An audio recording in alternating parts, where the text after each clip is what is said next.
James, at the first glance, this new car looks quite radical departure from last year's SF15T.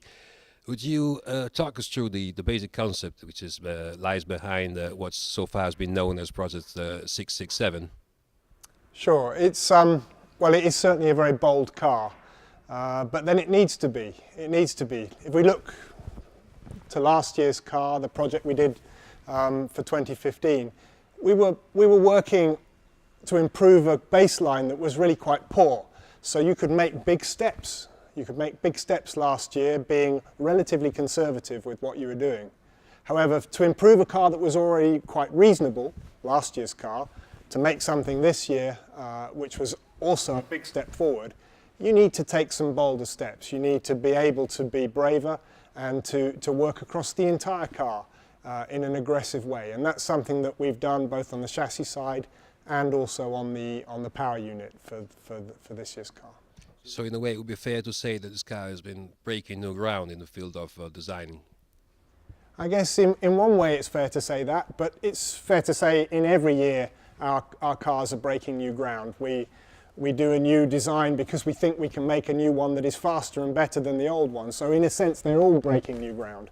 But in truth, all engineering products are a mixture of brand new innovation, some iterative improvement, and some holding on to tried and true, well-proven concepts. What varies from year to year is the proportion of the novelty, the proportion of the new stuff.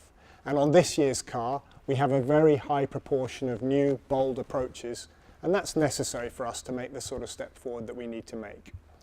And then, as with every new car, no one can be sure how he actually will perform until it's actually properly driven on track. But can we reassure our fans that everything has been thought of and put in place to try and close the gap to our main competitors? Well, no one can give any guarantees of that. You can never know the things you haven't thought of.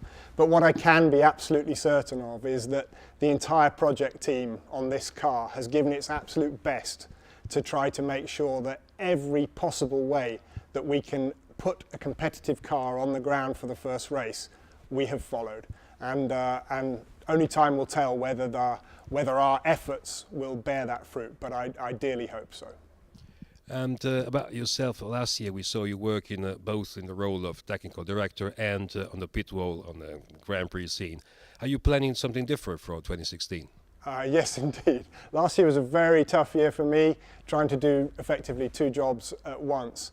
But this year, with the arrival of Jock Clear to take on the position of head of the track side, I can return to the more conventional role of being technical director, which is largely a factory-based job. And so although I will be at the track this year for a number of races, my main focus will be back at the factory, and that's a much happier set of affairs for me. So this year's regulation, the sporting regulation, sees the introduction of a new tire compound, which is called the Ultra Soft, and also the way the tire is managed by every team will be slightly different. Can you please talk us through that, discuss how it could affect the strategy for every team? I could do, but the rules for the tires this year are really very complicated. They're quite intricate. And it would probably be easier to explain the rules of cricket than it would be to explain all of the detail of how we choose the tyres under the 2016 rules. Probably easiest to summarise by saying that the 2016 rules allow us, the teams, for the first time, choice in which compounds we bring to which races, whereas previously they were chosen for us. The outcome of this choice should mean things that are good for the watching fans, should mean that we have more variety of strategy in the races from team to team, should mean more pit stops than previously, and it should also mean more option tyre running or qualifying tyre running during the qualifying, so more interesting things happening in qualifying.